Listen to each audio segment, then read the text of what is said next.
Peace, family, peace.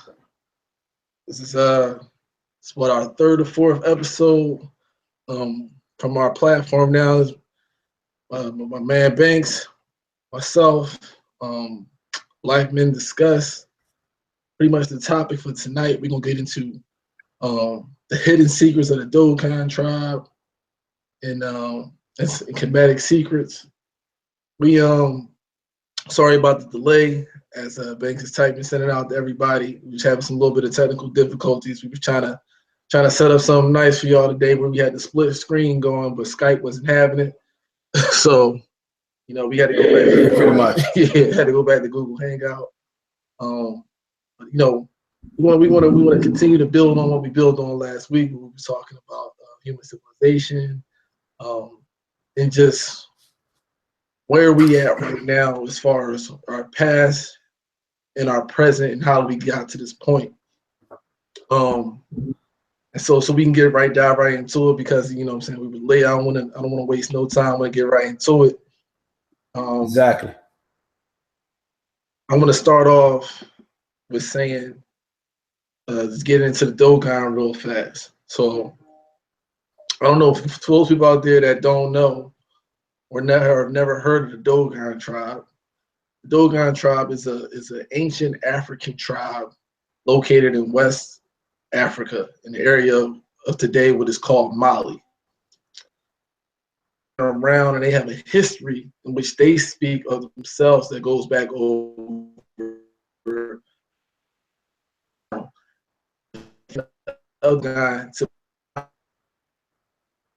1930s. It was two French anthropologists who were studying African tribes, and they heard of the Dogon tribe, studied the Dogon tribes. They traveled to Mali, and the fact about the Dogon tribe was that they live in a very habitable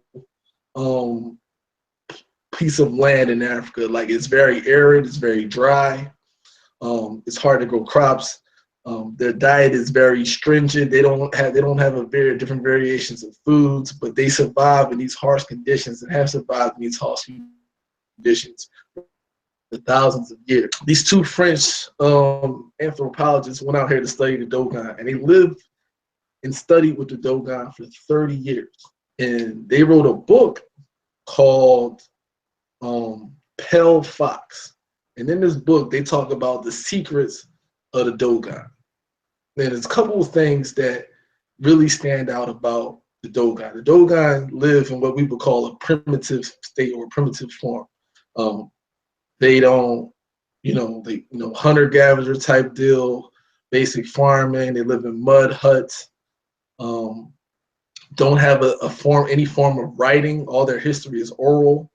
And they have some rituals in which they perform, which might seem foreign to people. Well, what actually is foreign, but might seem weird or different. And so these two French anthropologists, after living with them for some time, started to notice and try to understand some of these traditions. And they asked the Dogon, what is your history? Where do you come from? And the Dogon would say, without a shadow of doubt, they say they are originally from Kemet, or what is today called Egypt. So they say they originally lived in Egypt, and they were priest class in Egypt, right? They ended up leaving Egypt in a time period, and these scholars suggested or believed that they were one of the early founders of Kemet, because at this time, we all know Kemet has a form of writing, which is the hieroglyphics. Well, at this point in time, or the Metu Neter, or what we would call it, what is originally called. So the Dogon do not know that form of writing, but they do recognize the symbols, right? So they believe that the Dogon were one of the earlier founders of Kemet, or one of the original people that lived in Kemet, and pretty much was one part of the priest class who held on to certain secrets. So certain secrets were passed down to them from the founders of Kemet to this tribe to hold.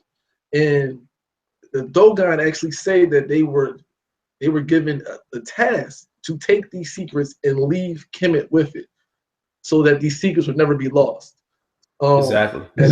At this certain time in history, Kemet was facing different transitions. If anyone's ever studied Egyptian history, Kemet has been through several different dynasties, several different ruling periods between Greeks and Arabs and other foreign invaders, which have came in from Kemet from different areas of other civilizations, and have pretty much changed or modified the original writings and teachings. So they come from one of the earlier time periods where the teachings were still pure before foreign invaders, and was given the task of taking that knowledge, leaving out from Kemet and going into an inhabitable area to hold on to these secrets. And these Dogon people will tell you this. Now, if you don't know what these Dogon people look like, if there's any doubt or any denial about what the original people of Kemet look like, they look like Black Africans. So, yeah, and they weren't the only people at all that are descended from ancient Kemet. The Dogon will even tell you that there's other tribes in West Africa that are also descended from Kemet. And so, and if anyone knows, if you want to just connect all the dots, the modern African American, the slave trade came into West Africa. So it can, you can kind of do some connections. We might also be connected from the descendants of ancient Kemet. Hey, so that's the first. Go ahead. What you saying? What's up, bro? How does my mic sound? You sound good. I hear you first. All right, real quick. And you dropping some powerful information for the viewers out there too, for those who not familiar with the Dogon. But kind of tell them a little bit about what the Dogon is right now, currently. Like currently, right now, the Dogon people, where they live at in West Africa, currently the population is between 300 to 400,000 people. So it's not like these are descendants of Kemet that have small indigenous populations and numbers. Like these people are still prevalent. They're still currently there in West Africa right now. So if anybody was to ever go or travel to Africa, they could actually go over there and visually see the priests, visually see the tribes, visually see a lot of the historical depictions that these people are actually still currently practicing currently to this day. You see what I'm saying? So like as you teaching them about the Dogon, explain to them a little bit more, like, okay, not just what the Dogon, when you get into the real deep information of what we talked about as far as the science, the science, the history, and also more detailed information on the cosmology in which the Dogon practice and their overall spirituality. Before you touch bases on those aspects and how it's connected to Kemet, kind of teach the people exactly like, okay, does this information mean to us and where we're actually going to be going tonight when how we're going to be discussing the information with the people. Okay, so I just wanted to give a brief overview and background of the Dogon before I got deep into how this information relates to us today. So the information basically relates because the Dogon, even though they were considered a primitive civilization or population of people, like Banks said, they have a very low population. They are advanced in their knowledge of the astrological stars, cosmology, movements of the earth. And this is without modern day technology. And they've been advanced and can calculate this, and they have accurate calendars down to the T, which actually date back to Kemet. So in Kemet, they had a 10-week calendar, 10-day a week calendar, and the Dogon still follows that calendar to this day. So where they can predict winter and summer solstices, they can predict the movement of the stars, they can tell you the alignment of the earth to certain constellations, and even give you the distances of certain constellations and star systems that you cannot see with the naked eye. So this is important because this is where it connects to today. It's because Exactly. scientists is just discovering, like modern science is just discovering within the last 20 to 30 years or so, and even today, that some of the things and the information that the Dogon had dropped in the 1930s is coming true today. So, Exactly. and this is where it gets kind of deep at, right? So this is where we're gonna get into it, right? So the Dogon, right, say that their teachers came from the Sirius and the Cantus Minor system. So Cantus Minor is a star system in the galaxy, Mm-hmm. right? And in this star system, you have three stars. Well, they say there's three stars: Sirius A, Sirius B, and Sirius C. Now, anyone who's familiar with astrological signs, the Sirius star, Sirius A, is the brightest star in the night, right? And it's not too far from Orion's belt when you look into the sky. So you'll look into the sky, you'll see Orion's belt, right? And then slightly to the west of that in the sky, you can see the Sirius A constellation. You can still see it even in smoggy cities. You can look outside at night, and probably the brightest star that you see is probably Sirius. It's a Sirius star, right? Now they say their people, well, their teachers came from Sirius in the Cantus Minor. Cantus Minor is Latin for dog, so the dog people, right? They say, and if you ever, whatever they say, they do have certain rituals where they dress and kind of wear a headdress that makes them kind of look like a dog, Yes. whether they have the long ears. And Now, you can actually go to Google and you can actually search these images yourself and see the visuals for yourself on how these people, even when they practice these certain specific rituals throughout the year, this is a part of their everyday wardrobe, like the way that they pretty much present themselves and their culture. exactly. And the amazing thing about it, like the amazing thing about the Dogon, is that everything that they said has been proven to be true. They've stated the disc, like for example, they said it was the Sirius A, which you can see. Then they said there's a Sirius B and a Sirius C. Science did not discover the Sirius B until what's it called? Radio telescopes were powerful enough until the 1970s to even discover that there was a Sirius B constellation. So the question to viewers today, right, which is why we really wanted to get into this, right, is how can a people considered so primitive, right? How can a civilization as ourselves considered so advanced? How can these given people know so much about something that we have no idea about, and they are supposedly more primitive than we are? They don't have modern day telescopes. They don't have modern mathematics. They have no way of knowing what is light years away, but they can tell you to the T exactly where this constellation is. They even said there is a Sirius C star, right, that we still cannot see. The light from this star is so dim that it hasn't reached Earth yet. And anyone that knows anything about telescopes is that we don't actually see the star. We see the light from it.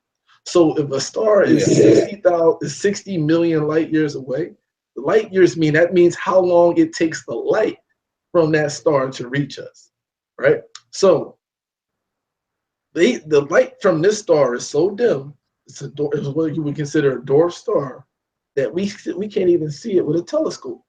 But we believe it's there. Like modern scientists actually believe it's there because of the Dogon. Because once they said, once Dogon proved there was a Sirius B, they said, well, they said it was a Sirius C too, so it must be there. So modern science, but they don't tell you about this in your history books. They don't tell you about this, right? So we start getting into ancient Kemet, right? And these Kemetic secrets and this priesthood. And this is where I was building on last week, where we talk about history of where human beings come from or how long we've been on this earth. Yeah. Well, not even how long we've been on Earth, but how long we've been intelligent on this Earth, right? The Dogon have a history they say date back over 50,000 years, right? The pyramids date back, they say 10,000 years or so, right? Let's just give it 10,000 years. The Sphinx dates back even before that. Scientists have now been proven that the Sphinx goes back maybe 15 to 20,000 years. But we've so-called been only technologically advanced, or where we are today, for about 200 years. The car was just invented a little over a century ago. So, but we talking about people, a people, right, that was able to build something that cannot be duplicated today, that had a full knowledge and understanding of the astrological stars in the systems, had a full calendar able to calculate the movement of the stars and the Earth's movement within the galaxy solar system, and could see things that we still can't see today. So the question has to be asked, and this is the two questions that have to be asked, right? First question is, did we as a species get help, right? Did something from outside of our terrestrial system come into this planet and help us and give us this knowledge? So did something, someone or something give the Dogon this knowledge? Is there some people, or did there exist another civilization that came here and gave the Dogon knowledge?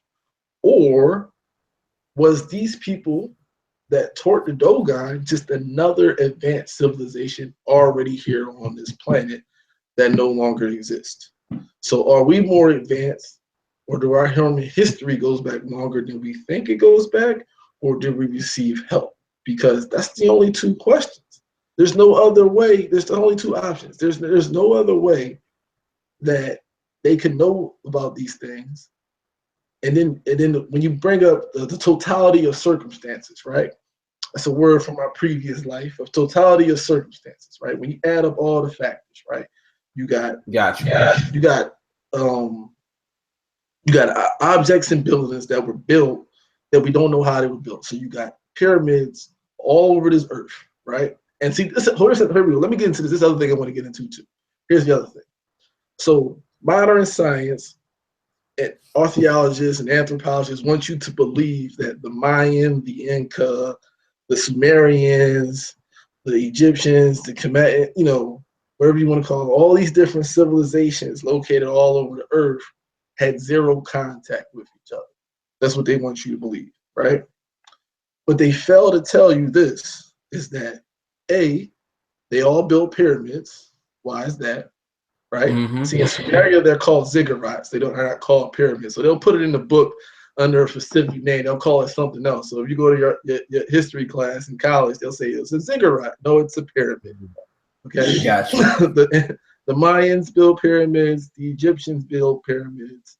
Right? All these civilizations were connected. They found pyramids off the coast of Japan. They found pyramids everywhere. All these civilizations built pyramids, but they supposedly wasn't connected. We supposedly didn't have the ability to travel and traverse the earth at this time. We didn't have flight. We didn't have modern navigation. So we supposedly wasn't able to do this. But they all built pyramids independent of each other. Like, some things just don't make sense. Sometimes you got to use your common sense to understand these things. And most people just don't want to think about that. But you need to think. I feel like we need to think about this sometimes, because there's something that is missing. Right? Go ahead. And cut you off, but it's so I think it's so powerful that you actually brought that up for the people out there that's watching this, is because sit back and understand and look at the history in which come from history, and we make this situation more complicated than what it is, because I've seen in certain videos and I've seen in certain discussions brothers have actually touched bases on this particular subject matter, as far as how the pyramids in every single specific civilization, they had a specific pyramid that was built.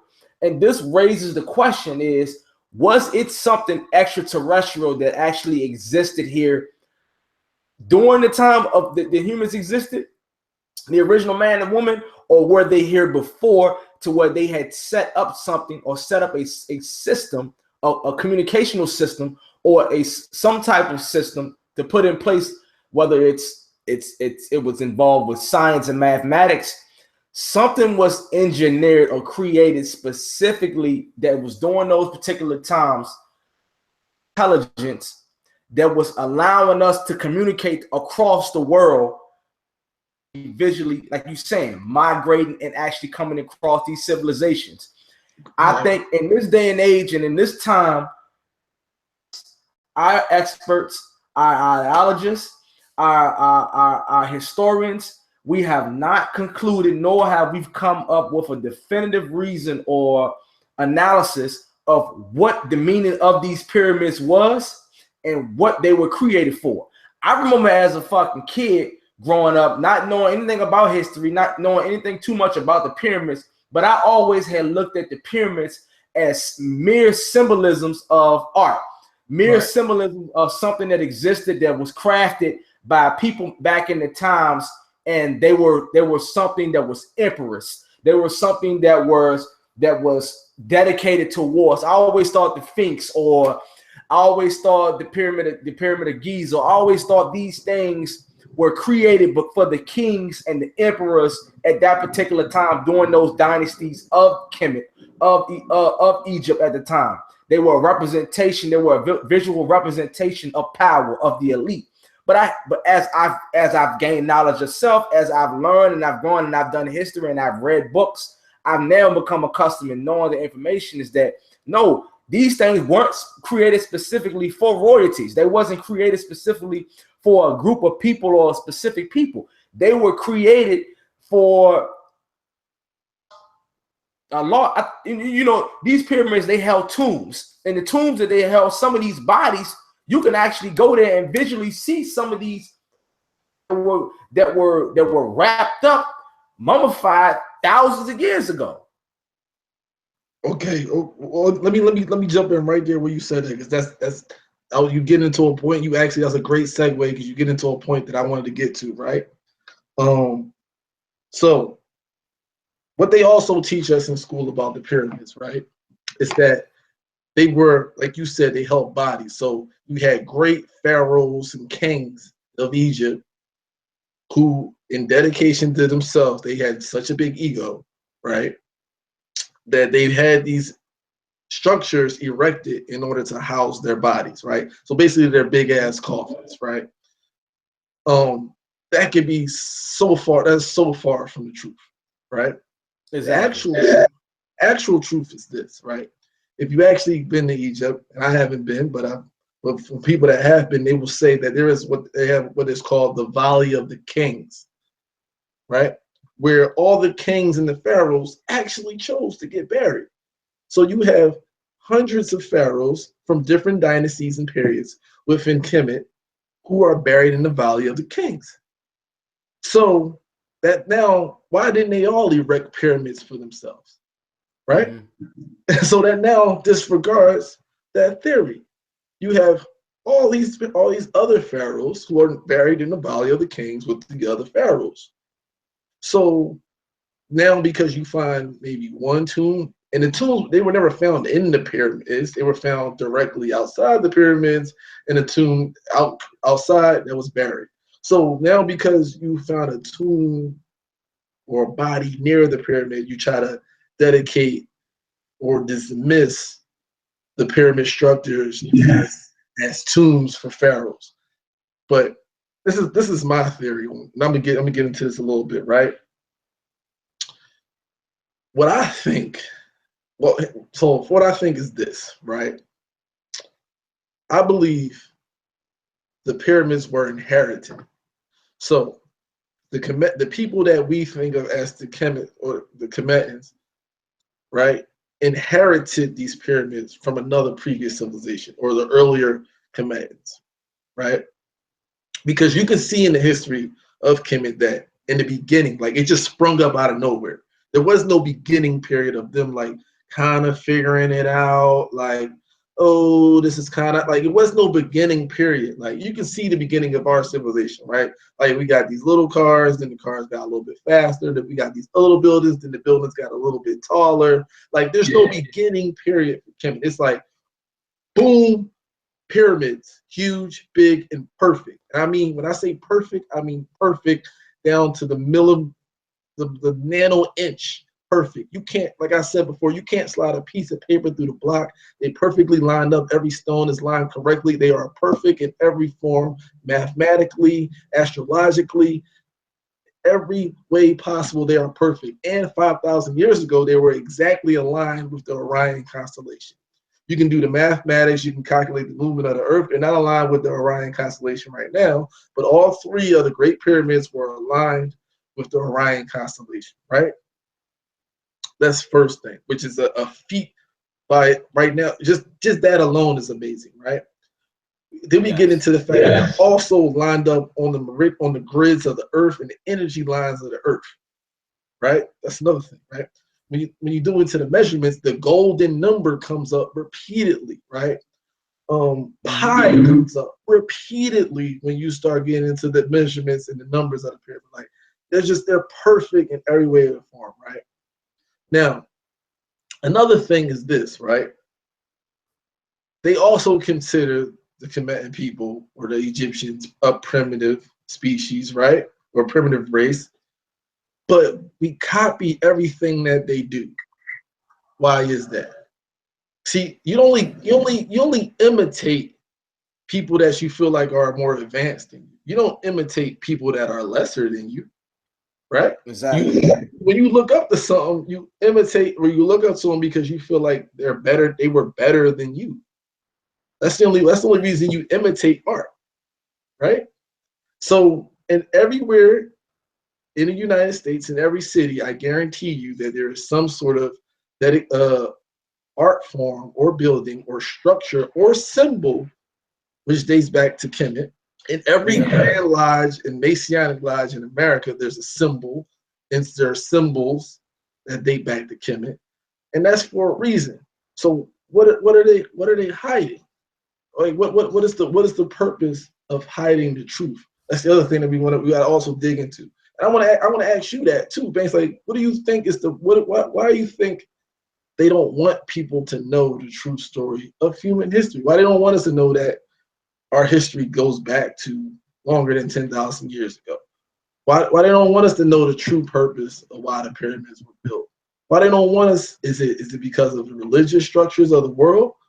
Is it because of they want us to stay structured in this Judeo-Christian Islamic structure that are basically bastardized forms of the original Egyptian spirituality?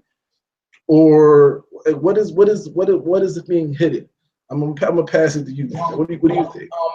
Me personally, what I think is, like you said, I don't think it's limited to one specific reason of why the elite or and for disclaimer purposes, when I go into this information, please don't take this information as something that just sound like a fucking conspiracy theorist, because that's not the case at all. When I nothing about my personal opinions or nothing about the information that I utilize or discuss on this platform is considered to be conspiracy. Whether it comes off like that is not. The reason that I believe us to know this information, the elite, and what I mean by the elite is the people that have lured a lot of our people specifically, and the masses in general, sleep, is because, like you say, you have to look at the set spiritual system that's set in place. Like you say, the interconnection of Christianity and also Judaism. These three religions play a huge component when it comes to not the profit, but profit and revenue is what I mean. You have to look at it from a commerce standpoint. You also have to look at it also from a standpoint of religion is the biggest that they use as mass control and mind control over the masses of people. If you can utilize that, and you can always create and have that system structured in place to where you're using that to overcome or either control the minds of the masses, then people are going to stay in that particular bubble, and they're never going to get outside of that, and their minds are never going to expand out of that. They're going to have their own religious ideologies, and they're going to stay lulled the fucking sleep, while the money system that revolves in those three specific religions are going to keep on circling and going to keep revolving and controlling the people. The second thing is that I also believe, Keem, is the science aspect of it, which ultimately take the religion out and you got the science. The science is still making a mass fucking profit off of the people. Why would you reveal what the pyramids and the science and the geometry and, like you say, the astrology behind some of these specific dimensions and metrics of the pyramids? You was to completely break this shit down, and actually, and the people was to discover this, people would know how to physically, not physically, but digitally communicate with one another without having to use a cell phone carrier like Sprint, like Verizon. We would discover information based off how to create our own satellites and maybe tap into another dimension and speak if something extraterrestrial existed out there. We would know how to formulate our own telecommunicational system that will be able, that we would as individuals wouldn't need electronic devices. We wouldn't need specific technology that's put in place to where we have to buy from a actual third party or a party that's controlled by another person that's making the profit off of it. At the end of the day, Keem, whether you look at this shit from a scientific standpoint, whether you look at it from a religious standpoint, or whether you just look at this shit as an overall belief standpoint, there's always going to be money that's evolved in this particular situation. And when money's involved, motherfuckers don't want you to know your history. And as long as they can keep you lulled to sleep and keep you confined in the particular system that they have created, and that's as far as they want you to grow. Us having discussions like this, it's going to rub feathers, because when you make shit like this, not just saying that we are an exception, but we are two individuals right now building on a platform, discussing this information that we're going to be dropping out here to our viewers tonight. They're going to gravitate towards, and it's going to make them do like what we do, is go to fuck on YouTube, go on Google, do the research, and actually do the stuff for themselves and bring knowledge to self and open their minds up and get them outside of that bubble. And this is the stuff that they don't want to exist or happen. And it is interesting to me, right? So, like, just like I don't want to touch too much on religion. Like you said, I don't want to ruffle no feathers, right? Because you allowed to believe whatever you want to believe.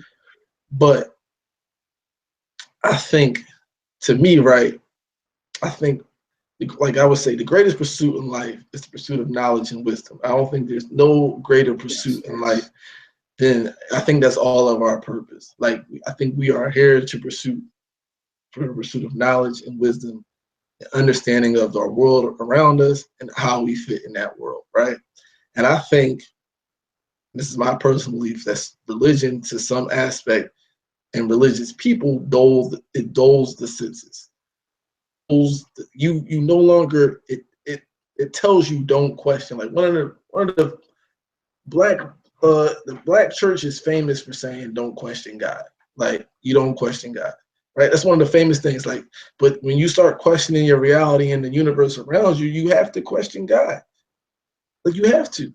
I mean, it's part of this. If you wasn't supposed to question, then you wouldn't have the ability to do it, right? You wouldn't have the ability to do it. And I feel like that's the greatest, is to ask questions. You're supposed to want to know. Like, you might not ever know, but you're supposed to pursue to want to know. Because in the pursuit of that, you might not find what you was with that particular answer, but you're gonna find something. And so in the pursuit of me trying to figure out why we here,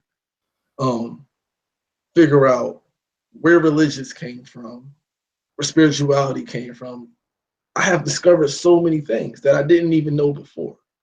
Like like you know, I've, I've discovered the Dogon tribe and their history and spirituality. Yep. I've discovered the geometry of Kemet. Like Yep. I discovered the history and knowledge of the Moors. Like things that you even like knowledge itself, and you don't gain knowledge itself until you start questioning everything that was given to you. So you have to ask questions. You cannot not accept the reality in front of you. Why are you here? We weren't here to work a 9 to 5. We wasn't here to pursue for your own progress and needs of someone else. But we wasn't put here for that. There's something that is missing. And you can tell there's something that is missing because the world around us is screwed up. And my personal belief is, as you said, they want to keep certain information from us because if people knew the truth, it would disrupt the systems that were put in place to control us. And it's not just religion. It's not just religion. It's economic systems. Yep. It's educational systems are put in place to keep you right here where you at, and just being a drone moving through life. You grow up, you get married, you have kids, you die. You work a little bit in between that. You might make a little bit of money, you might not, but you never reach any type of spiritual awakening. No one ever reaches any type of spiritual awakening. It's all about mundane, physical, and what do you call it? Earthly possessions. No one reaches any type of spiritual enlightening. And just in the pursuit of knowledge, you've also found a spiritual awakening. You also discover that. And I think that's one of the things they don't want people to do. They don't want you to do that. And when I say they, I'm not talking about like some magical dude and all. You know what I mean? We're talking about these people, the people that run Exactly. They run the earth. The people that hold the wealth and the power. We all know who we are. The billionaires and trillionaires. I'm not saying they all conspire together, but they might. And and keeping an informed and educated population is not one of the ways to keeping people under control. I mean, why would you want it? Why would you want to lose your control? Why would you want to? So yeah, because you got to realize something. There's only a set amount of exist as in that's considered the elite that still run this world globally. And with that being said, specific families, business partnerships, or they have some type of like you said, economic partnerships with others who are wealthy as well. Mm-hmm. When we speak on the elite and we say the elite does consist of 1% because there's billions of people that exist in this world, and only the elite, that 1%, they have to keep the system set. It's always like that. When you look at any society, look at any civilization, I'm pretty sure if we look back thousands of years ago, it was set that way as well. You had your peasants, you had your kings, you had your middle class. You had these are different classifications that existed amongst people, and these type of systems may not be to the extent of what it is right now, have always been put in place. Information that I was looking at right here, the reason I was flipping through some pages is when we was talking earlier about actually when you brought the question up about the Dogon and the pyramids, and we talked about could something extraterrestrial actually existed? They put these pyramids here and put the systems that we have in that currently was on this earth before we even migrated, before we even explored and went to different regions and different places on this earth, pretty much blended cultures amongst each other's. like you said, they followed certain aspects of Kemet. Because you always got to realize something. West Africa, all of this stuff is along the Nile Valley. It all has some ties together. Whether you're looking at a closer dynasty that was a closer dynasty that is more prevalent to what we're actually existing now of Christianity, thousands of years past that, or you're looking at the dynasties from the first couple of dynasties. For example, 3200, or you're looking at the 16th or the 15th dynasty. In between those times, different pharaohs, we had different things that existed in Kemet and things that evolved. The point I'm trying to make is that a lot of times when we talk about something that existed extraterrestrial, it comes as this spook god or this particular spook being or some type of shit that's out in the galaxy, out in the earth that just doesn't make sense. It's something that doesn't exist. It's something that was created in mass TV, ET, but you got to realize something. Behind every expression, behind every great joke, there lies great truth. And with that being said, is people who make these movies of aliens and they make these things of extraterrestrial beings existed. These type of thoughts, these type of ideas, they had to come from somewhere. They didn't just come out of, they didn't just get created out of nowhere. Yes, we have a fictitious imaginations at times. Humans can be the most creative, if not the most creative beings or creative on this earth. But some of these things have got passed on throughout the years, such as folklore, such as myths and mythological aspects of history that's carried over through all the time. I have some information that I looked up today and that I had seen before in the past, where it says the Dogon talked of alien beings called Numo and Namo, a race people from the Sirius system that visited the earth thousands of years ago. These immortal and amphibious beings that resembled mermen or mermaids. Mm-hmm. And this is what we're going to touch bases on too, because we already talked about ET. Now we're talking about the mermaids, right? Where did that concept come into to create a cartoon, to create something like that? These are thoughts of, like I said, folklore or mythological aspects of history that carried on from a tribal standpoint, like the Dogon. He felt like you said, they are descendants from Sirius A aspect of, and what they're carrying on, the things that they're actually doing here on Earth is some of the same things that what we should be implementing that we've gotten away from science, from spirituality. But I'm gonna continue. Mermaids were responsible for human creation through genetic engineering. Okay, the Egyptian goddess Isis, who they now use as a fucking terroristic regime that's going on over in the Middle East, to where I have my own speculation, and we can use that. We definitely can. Me and you can touch bases on that bullshit on another discussion. But Isis, my most worshipped ancient Kemet goddesses that's ever been in our time, but now the name has been used in a derogatory, negative aspect to where people think of Isis, they think of a terrorist militant group, okay, who is sometimes depicted as a mermaid, is also linked with the star Sirius, okay? The Normals were said to have landed on Earth in an ark that made a spinning descent to the ground with a great noise and wind. Beings that the black men and women of Africa first learned of Sirius B, the origins of mankind. The Dogon placed a heavy emphasis on the word as the source of human exceptionalism.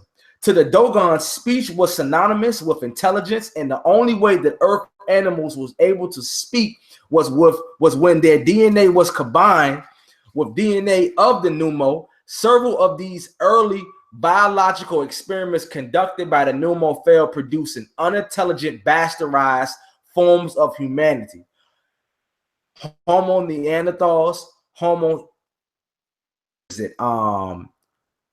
okay? So these are things that basically the Dogon believed in, that were science in the simplest form. A lot of these ideologies that they believe and that they felt they came in contact with have now been converted, like we said, into a spiritual system. but has been broken up. Logical aspects of the spiritual system are placed as laws. Some things are placed as things that actually happen from a mythological standpoint to try to give you basically an analysis or an analogy of how you should be living. So is that these people, they had variations of these type of things that actually resisted. They had mythological aspects of their history. They had science that they believe of their history. And for whatever reason, as time went on and expanded, information that we use as complex, that we think of as simple science, they may have used as complex science to pretty much discover the world, to put a calendar system, to put a spiritual system.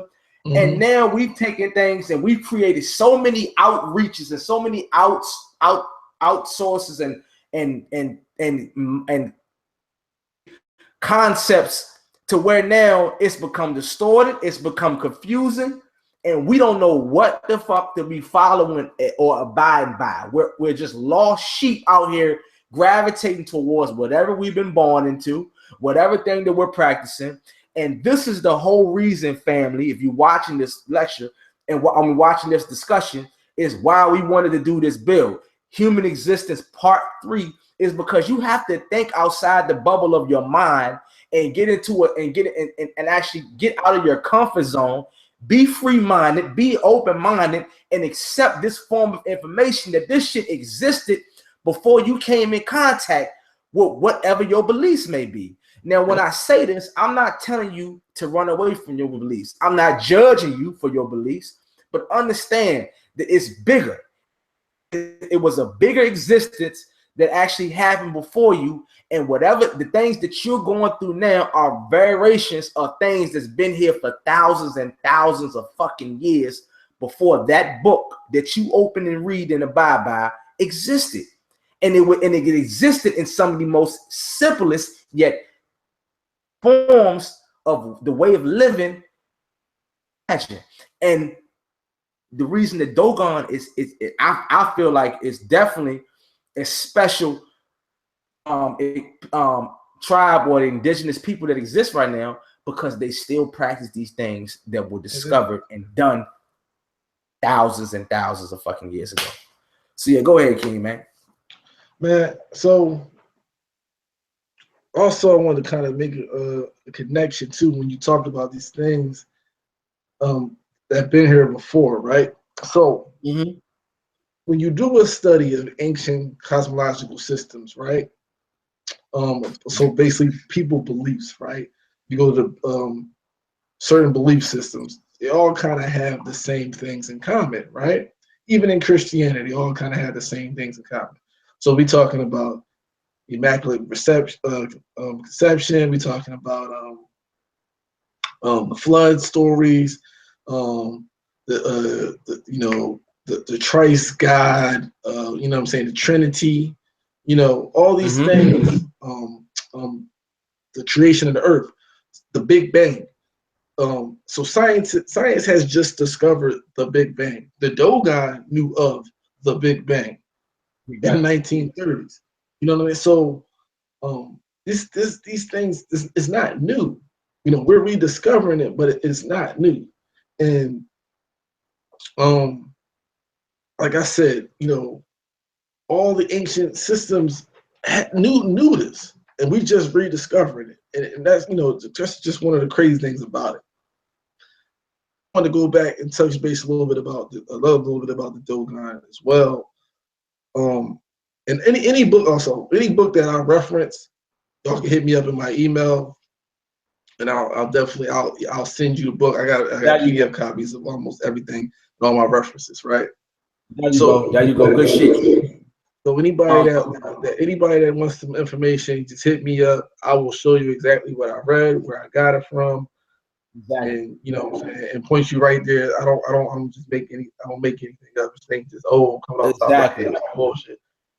I read and there's I study no pseudo shit over here. So I might not give you the correct quote from a paragraph, but it's, you know, I'll tell you where I got it from. So I've been really digging into this other text. I think I brought it up before. It's called the Emerald Tablets of Thoth, right? And I think I told you about it. And like I said, anybody that want to take a look at it, just hit me up. I'll send it to you. I got it on my laptop. But in the Emerald Tablets of Thoth, right?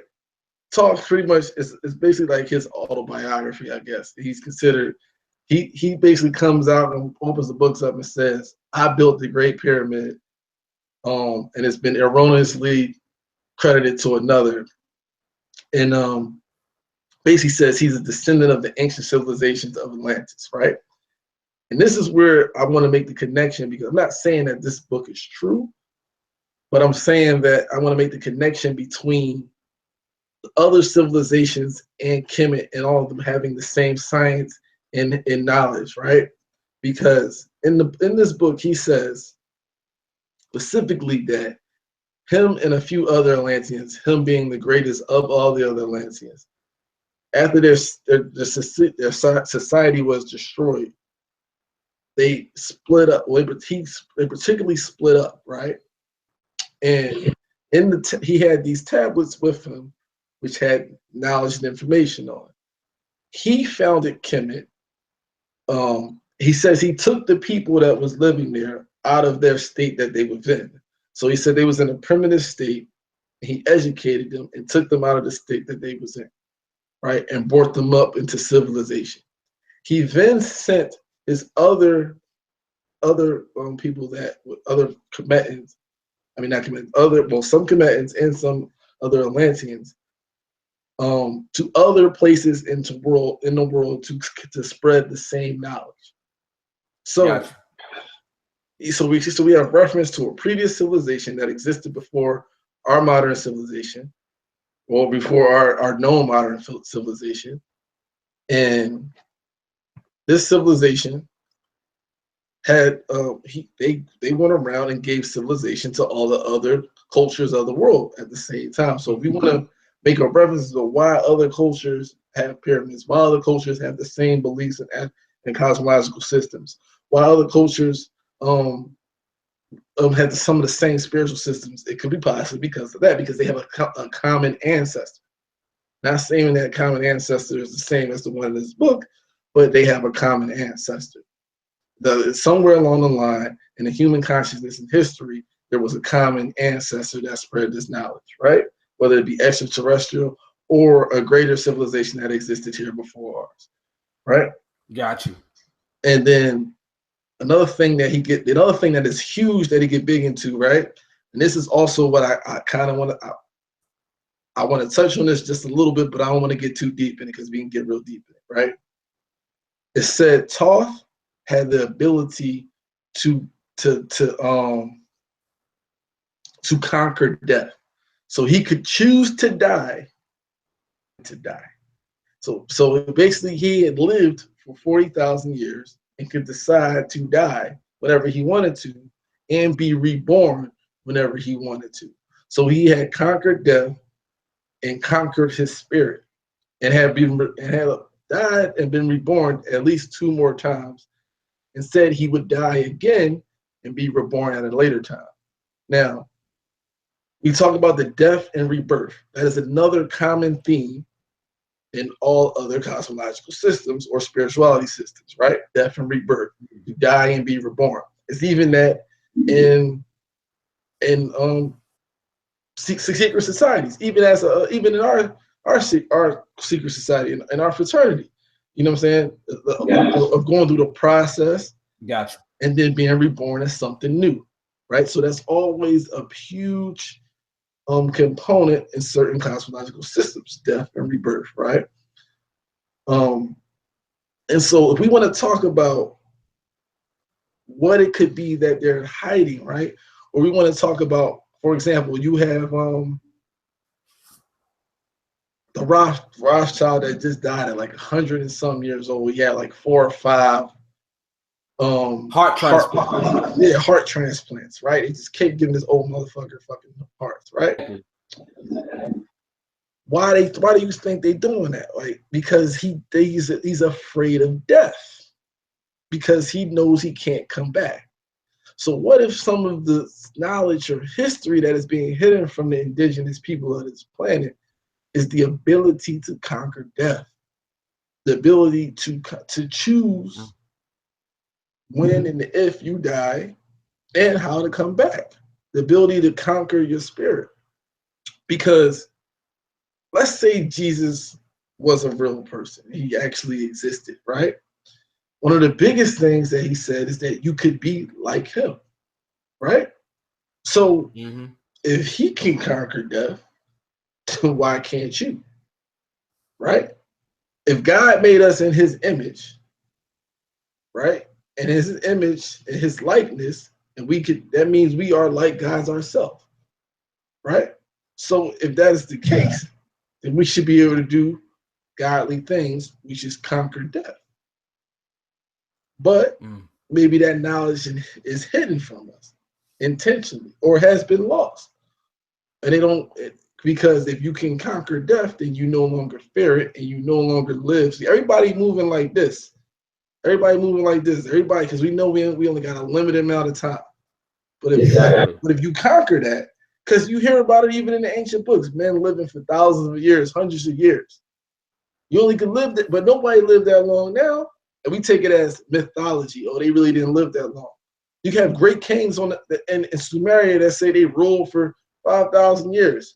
One king ruled for 5,000 years in Sumeria. We take it as, oh, that's mythology, that's myth. Oh, that's mythology. That's facts. I mean, somebody said it best, man. You have to be able to deal with tangibility, man, and accept tangibility and accept tangible facts. I was watching a video in particular on YouTube on Sinella's page. And he had a brother on there, one of the brothers that I like. He's an old head. He actually teaches at some university in New York. He came on there. It was out there street building, and he intervened into the conversation. And what he was talking about, he was having a friendly debate with a Hebrew Israelite. And what he said the best, he made a point that I can't find this video on Sinella's page, Black News 102, to save my life. But he said a greater point. He said, "Yo, listen. Has always been spoke about now for hundreds and hundreds of years, and so maybe thousands of years." He said, "But we've never seen the body of Jesus Christ." Right? Let's take the religious aspect out. Let's just look at Jesus from a historical aspect. He said, "But check this out, though. But think about it. Ramses II existed thousands of years ago in a dynasty way before us. But he said, you know what? I can go over to right now, to Egypt right now, and I can see his tomb in the physical flesh." What does that tell you? Tells you something right there. That we have to start looking at the facts, the point that you're making.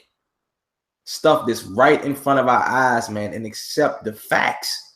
The facts is, you know what I'm saying? Like that, like you said, for example, we had a situation that was in place, that we've done things to where we live, supposedly, some people may look at it as mythology, but we can look at it as actually facts of things that existed, because we have certain things that we can go back and use as reference points. Why overlook that, man? This is a good discussion, because have we come to the point where our beliefs and faith is so powerful that even when we know, Crazy King, is that I know a lot of fucking people right now that I've come in contact with, and I had water cooler discussions with, one-on-ones, pulled to the sides, talking and building with themselves, that they have huge skepticism about their religious beliefs because they know the facts. But even then, that they know the facts, bro, reject the facts for the beliefs. So my question to you is, belief and the spirituality of the belief, the faith, so much more stronger when you believe and you know the facts are right here in front of the naked eye. Why? What makes people just overlook this shit, man?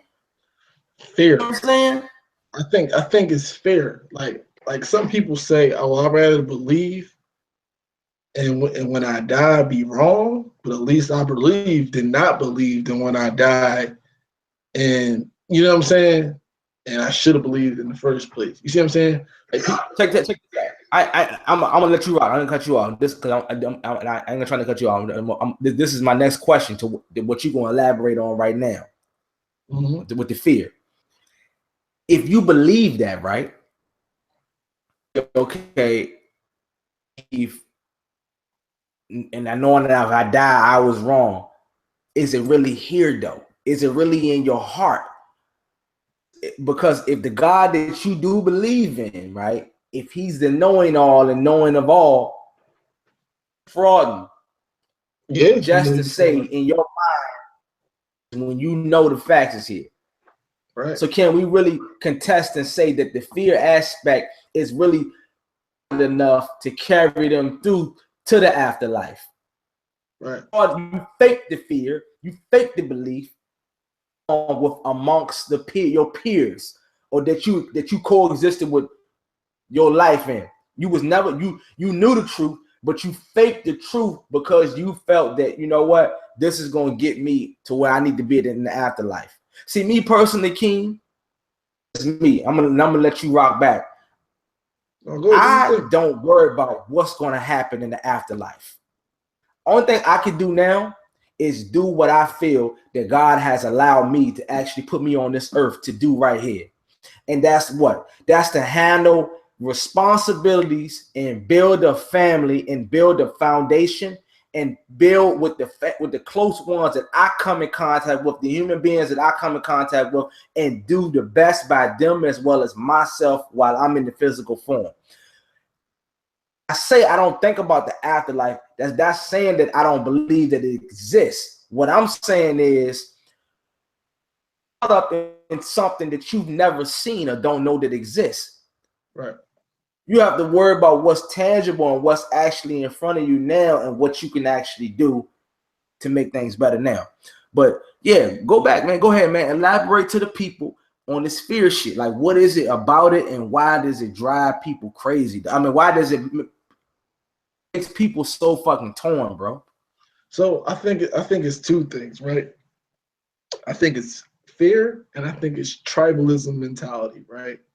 So as human beings, we want to belong. Like we learn that from a very early age, like even children. I got a 4-year-old, she wants to belong. The day I took her to the zoo, the other kids running around and climbing on stuff, and she see him do it, she want to do it too.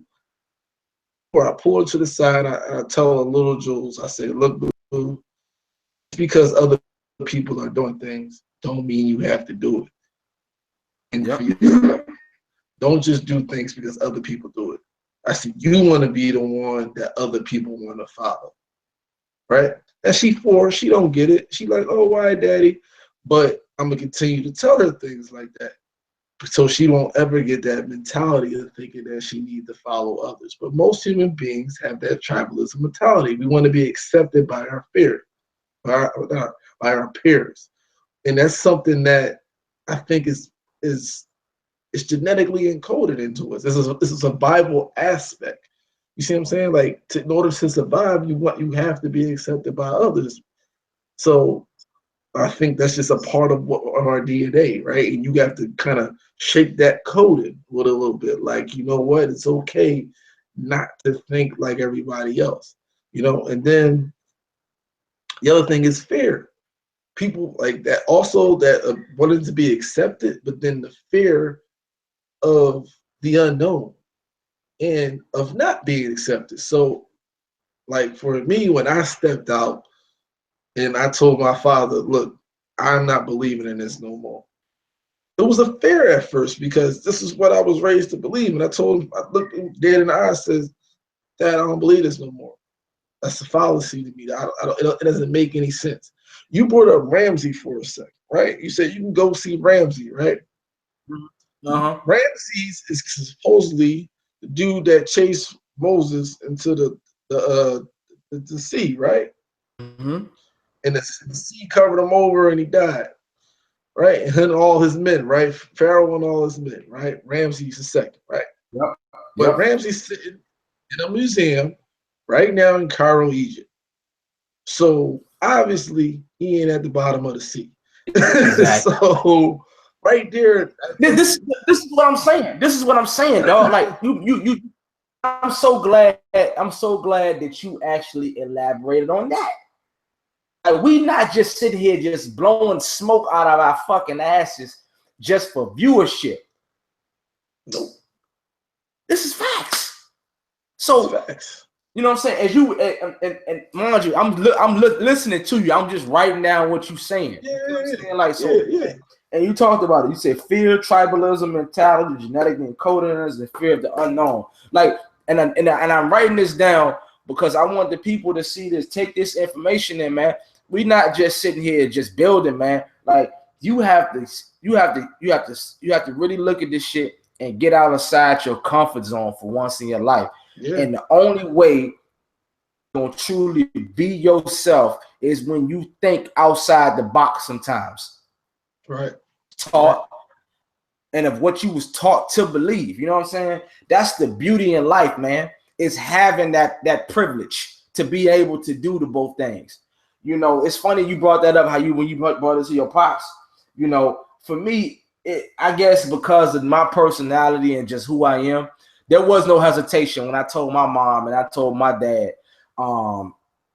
had a religious belief or religious system that I follow by or go by. You know what I mean? I guess the only person I was hesitant to say that to probably was my grandmother. And that's because she's 80 something years old, or she was in her late 70s at the time. Bob, you did? Because a lot of times at that age, they see life for what it is. It ain't no alter. Grandma, you eating this, it's going to increase your blood pressure levels to a certain percentage. She don't want to hear that shit.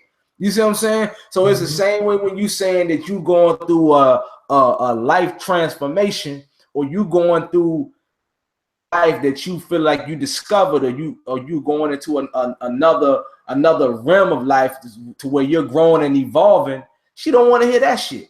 She in her mind says she wants you to stay in that same bubble and in that same, it goes by what I'm saying, that same system that she taught her child, and her child reflected and passed that, which is my mother, on to you and your upbringings. And you, like you said, man, I think a lot of times people are afraid to challenge the majority. Challenge, you know, and see, that's the thing. People, they look at themselves and they act like they leaders, but really when it all boils down to it, they're followers. I can even say that a lot about myself specifically. Personality. And I really consider myself over the years as being a really good leader to a lot of different people. But even then, as much leadership qualities that I may possess and have, I still find myself chasing the rabbit in the rabbit hole and falling right back into the cycle of the normacy of what everybody else is fucking doing. But as I'm getting older, I'm becoming less and less more contradictory when it comes to how I operate and how I coexist around people, because I'm setting a particular standard and I'm doing things for myself and I'm coming into my own. May not be at the pace and the speed that I want to be at in life, but I'm coming into my own to the point where I'm discovering and learning things as I go, to the point where I don't have to be that to be who I am and for people to accept me. Right. And I think once we get to that point in totality as a whole and holistically, we'll be better humans amongst each other, because we will accept ourselves as opposed to giving a fuck about what the majority think about us. So, and let me chime in real fast, because another thing I wanted to touch on that I glossed over, but I want to get back to real fast, right? Because I was going to get into this in relation to the Dogon really quick, right? So we're talking about religion, right? The Dogons have a religious system. The ancient Kemetans had a religious system, right? Now the difference between religion today, Well, let's say spiritual. It's spiritual. No. But I want to particularly use religion for a reason, right? I'm using it for a reason. Okay. So they because the point that I'm making is this, right? So they had a religious system then. We have a religious system now, right? Now the difference between today's religious system and the past religious system, right? And is that the definition of what religion is has been switched, right? So now we have to use words like spirituality system because it doesn't relate to what the actual system was. You see what I'm saying? So we have to call it, because based off of what religion is today, that's not what that is. So we got to use spirituality in order to differentiate, because that's not what that is. But to them, that's what it was. But religion in the past, and the difference between religion today, right, or spirituality systems, let's just use that for lack of a better word, right, is that the religion and spirituality today is meant to prepare you for death, right? Religion and spirituality systems of the past was meant to prepare you for life. So that's the key. That's the biggest difference. Like, that's the biggest today, difference. everything is all about being prepared to die when you meet the Creator, the type of life you live in order to meet the Creator, right? In the past, the spirituality systems was based off of living and understanding the world around you. The actual, see, what you would consider religious history or myths was actually science being broken down, but told a certain way so you could understand it. Like for example, the Dogon practice certain trials and tribulations, or they build certain statues, right? But in the process of retelling the story, and you have to learn a particular knowledge and history of the Dogon people, and you have to build, like literally have to build a certain sculpture and statue. You have to duplicate that, right? The dimensions, and you have to tell the stories the exact same way. When you break down the dimensions and you break down the story, it sounds just like a myth, like, oh, the people did this and did that, blah, blah, blah. But then when you break it down, it's actually science. They're actually talking about the genetic coding, how many chromosomes and are located in the body. That they actually, it's actual science. Even in Kemetic, it is science. You talk about what is it? I don't want to screw it up, so I ain't gonna say it. But it's certain mythology within in history and mythology that is actual science of the DNA, actual science of, that's what I want to say, of the atom and protons, neutrons, and electrons. It's actually science, but it is conveyed as a mythological story in the religious faction. And that's where the religions of the day do not make the connection. See, what they were basically doing was to make it easier for people to understand, for people in what you would say layman terms today, was that they told it in a story. So when you say creation lasted 7 days, rested, that's metaphor. Science is telling you exactly what that is, right? But you think of it literally, like, oh, God rested for, no, it wasn't a literal 7 days. You see what I'm saying? It's actually science. The religion of the past and religion of the day difference, because the science is missing. It was never meant that was supposed to prepare you to die. It was supposed to be a system to teach you about the universe and the knowledge and the spiritual universe around you. That's what it's supposed to be. It's supposed to prepare you for life, but it no longer does that anymore. And yeah, go ahead. And also, in touch bases on this real quick, and I'm gonna go to the bathroom. Yeah. The systems that they had in place, and even to this day now, was a huge proponent that played a huge part in their spirituality and their religious beliefs as well. They embrace every particular civilization, once again, when I say this, I'm not trying to sound particularly racist or biased, but every particular indigenous civilization that coexisted as from an ancestral standpoint, also to this day now, that is, when I say indigenous, I mean tribal. They, in their religious beliefs, they have a huge dedication towards nature and the proponents that exist in nature, such as animals, such as plants, such as, let's say, for example, meteorology, as far as the weather. All of these certain aspects had some type of ties into.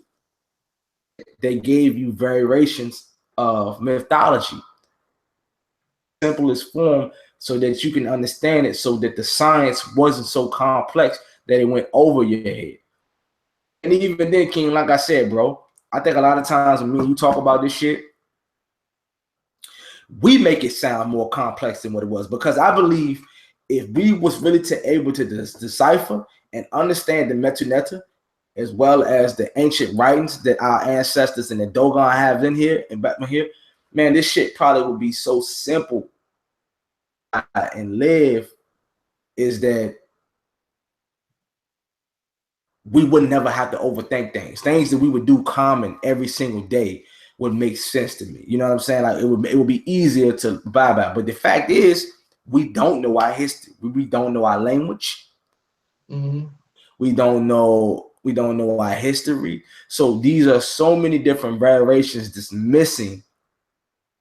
We're born to what we are now is those principles and basic things. It's hard for us just to go back and reenact, even with our children and our family. You see what I'm saying? Yeah. And that's interesting too. You mentioned language, right?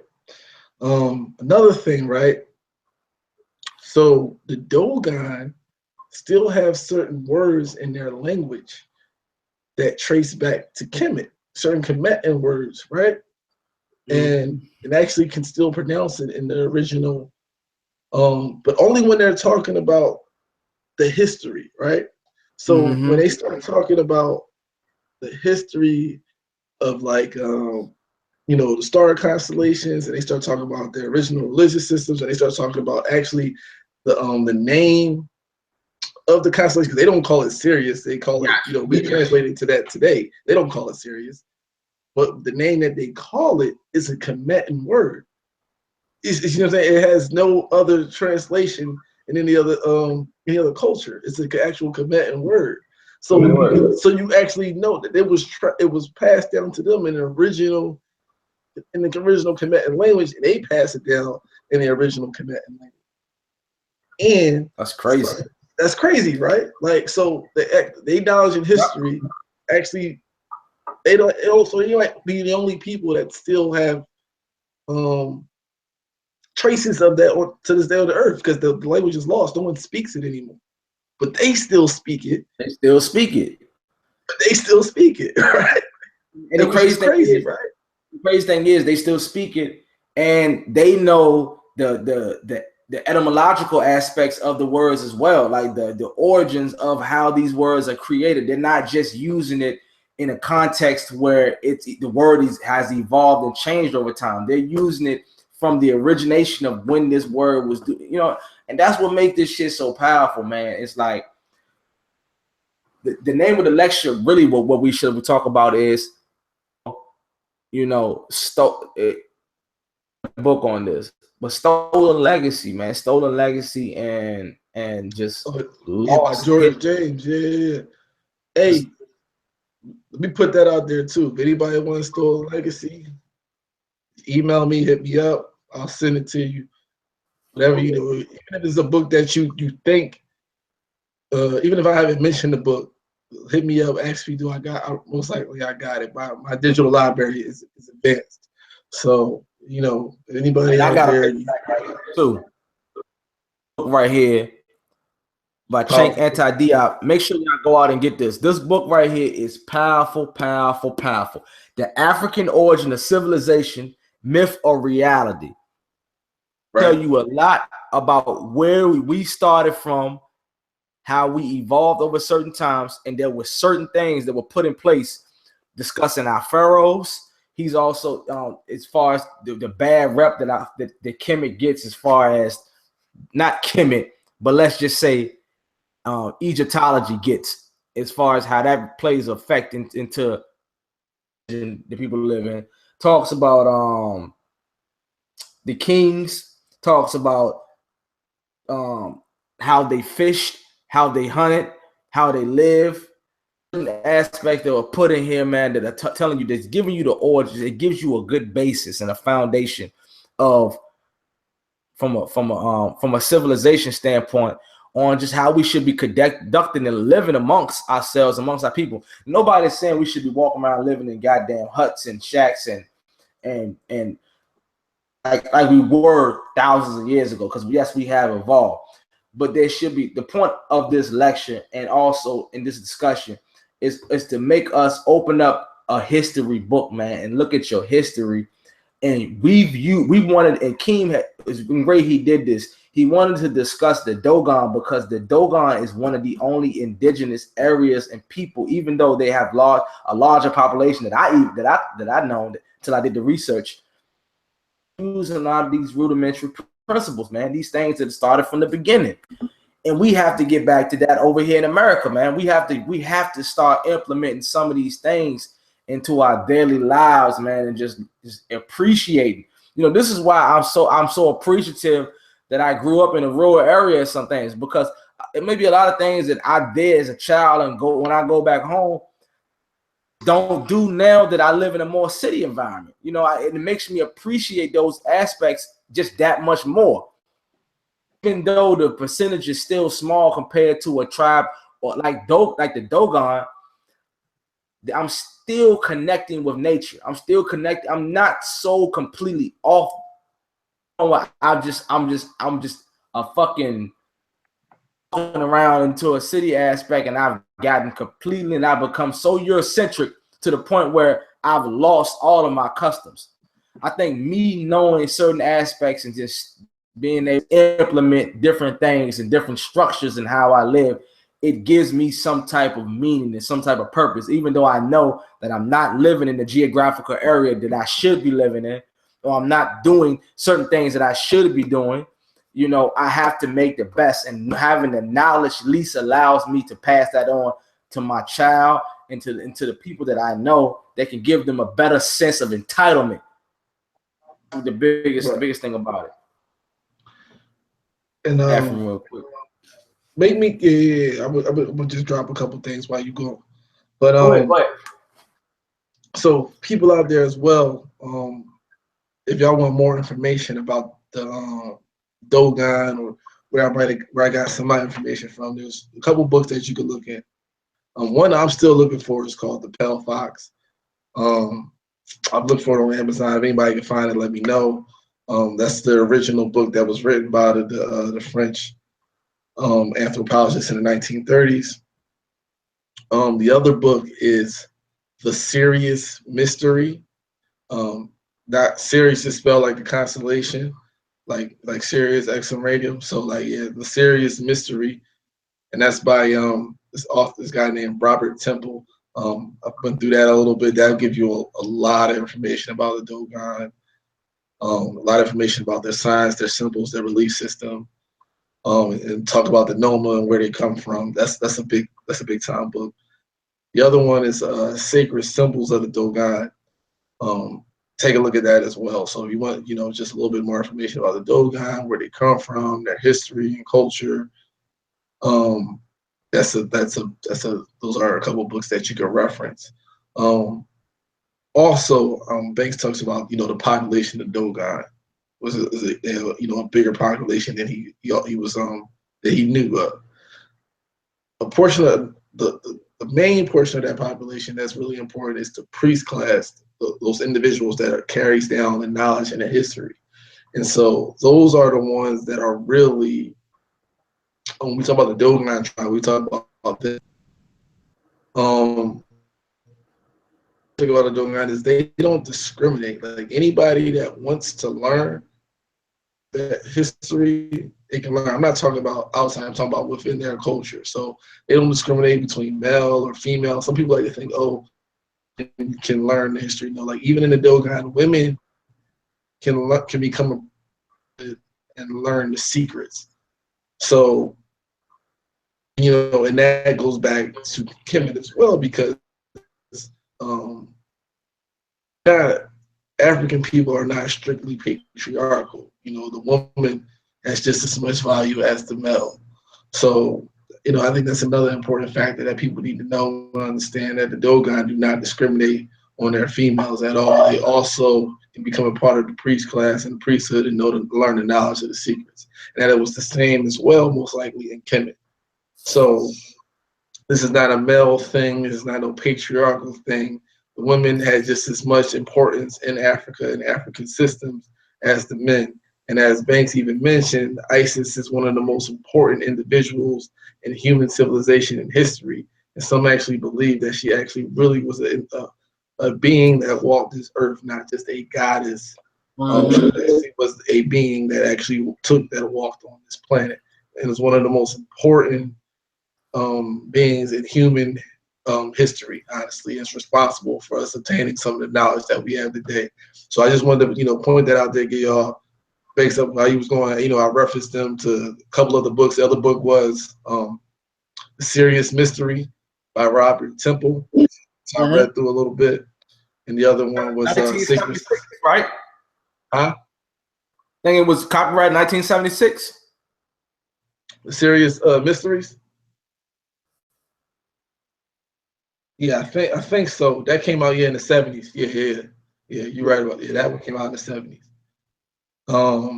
And then the other one is Sacred Symbols of the Dogon. So I was telling them another book too, The Pale Fox, which was the original one. So these two books are secondary sources based off the primary source. The primary source is The Pale Fox. It's a vast book. It's like over 500 pages. Like I said, these two individuals spent over 30 years living with the Dogon and documenting everything that they heard and they saw. So it's been translated from French to English. It's kind of difficult to find. I'm still looking for it for myself because I would like to get the original copies, not someone else's interpretation of their primary work. And you know what I'm saying? And it's a lot of stuff out there written by both Europeans and Africans that there's a lot of non-biased Europeans as well that will give you facts about your culture, but you always want to like you said, you never take anything for fact. You always want to reference things and re-reference things off another person's reference. One person might have one opinion, you want to reference that off another person's opinion. Always. You never want to just take anything we say or anyone say as fact. Always do your own research. That's the first part of becoming, that's the first part of being an intelligent human being in general. So you never take anything for fact. Exactly. If I told you the moon was made out of cheese, you wouldn't believe me. So why would you believe anything else without questioning? Yeah, man, and when you drop information, you always want to give in-text citations and reference points, man, because like I said, we don't deal with any pseudo shit here. I'm glad King referenced some books and different things that you can look up as far as discussion. And we're not discussion when we have discussions. Of course, we have more insight. Like I can get a little bit more deeper with the information when we start talking about Kemet or the Dogon. That's not what we're trying to do. We're not here just giving teaching lessons. It's not a platform for that. It's a discussion panel to basically drop a little bit of information and jewels. Build. And we just want to give y'all a different different dimension of what we're going to be. We're not just going to be on here always talking about ratchet shit. Granted, just current events and different things like. This is, man, like, listen, we sit here and we build and we share it with the family. Like, niggas can come on here and they can actually see the information, or either they can discuss it, they can build with us. Like last week, for example, shout out to SK. He came in and joined the panel when we talked about, is Kendrick Lamar considered the GOAT? Yeah, to go. That was a huge discussion too. And like, you know what I'm saying, like for two individuals that just starting off something, man, this is our 4th week now. Every week, little by little, like this week right here was something completely unorthodox as the main discussion. For the last 3 weeks, we've had split discussions on different subject matter. We focused strictly on the Dogon and certain variations of that. And I kind of wanted to put it as part 3, part 4, maybe depending on what we talk about further on down the road when it comes to history. Because history, your credentials, man, you a history major. You know, I actually enjoy history. I do a lot of reading, especially when I got knowledge of self. I always love history anyway. That was one of my favorite subjects. So huge part of my transformation as an individual and where I'm at right now in my life, as far as a moral standpoint on how I perceive and go about my life. It's definitely played a huge factor with me. And you know, it's crazy. I had a brother that, I ain't gonna say his name, but called me up 3 days ago, two or 3 days ago, and basically was saying like, yo, Banks, man, like, yo, I just want to tell you, bro, like, you dog, like I be following you on your Instagram, man. You be dropping so much information on health. That shit is kind of propelling me in a direction to want to become a vegetarian and vegan. Could you give me some more information? Then we started talking, and we started talking about the Hebrew Israelites, and we started talking about Kemetic, and then we started building about certain aspects in him and just coming into his own and discovering knowledge of himself. And that's what the fuck it's all about, man. That's the beauty of why I love to do stuff like this, because we all have our individual lives that we live, and we take care of our personal responsibilities and our families. But when we come together collectively as a whole, like me and Keem is doing, and we sit down and we address things that's going on from an everyday standpoint, we talk about history, we talk about shit that's going on in the media, we talk about hip hop, or we talk about cultural differences. When we sit down and we build and we talk about this, man, it gives us a platform and a chance for our voices to be heard to the people. And that's essentially like what makes this shit so great, man, because you want to be able to do this. Like, I enjoy doing this. This is my passion, is what I love. And I just got to the point where I say, you know what? Fuck it. I'm about this shit for years. Let's put it into place. Let's stop talking about it. Let's do it, man. Right. So I'll be right back. Get some drink real quick. Yeah, I'm about to get ready to wrap it up, Mark. All right, ready back. Yeah, man. So, you know, it's definitely been a great platform, and it's something right now that I feel like is so genuine. It's, you know, we starting off with something that's so small, man, and I just want to see it grow. I'm not here for a popularity contest. I could care less about the amount of fucking views. I just want people to come in from a genuine standpoint and enjoy and embrace the material. Come into my world, come into our world a little bit, man, and accept it, man. That's the beauty of it, man. You know, like I said, let me reiterate that it's not a popularity contest. I'm not overly impressed with views. I'm not overly impressed with hours that I can get. Of course, I'm going to put it out there. I want to keep putting it out there because I want people to join in. I want people to provide feedback. I want people to feel like we're making a difference. But, you know, and that's essentially what it's all for, man. You know, it's like, you know, enjoy doing, man. You know, and we sharing it. It really, like I said, it's really with. But man, anybody that want to come onto our page, Black Men Discuss, man, going forward, we gonna always keep these. We always keep this shit going. Have material that's on Street Columnist right now, which is my main page. I'm gonna be bringing that. I'll probably do that this weekend. I'll probably bring it over to Black Men Discuss page, so you can have it on here. Going forward, we're gonna have all our discussions on here when we're gonna talk about it. So this is gonna be the main page for that. I have my own individual page, which is Street Columnist, and Keem has his own, which is called The Pursuit of Truth. So I don't know what kind of material he's gonna put on his. I'm gonna have a just kind of similar to what we're talking about. My shit is gonna be a blend of everything. I'm gonna be doing reviews on on giving sports analysis. I'm going to be giving breakdowns. I'm going to actually about to start my own column. So it's going to be different variations of that.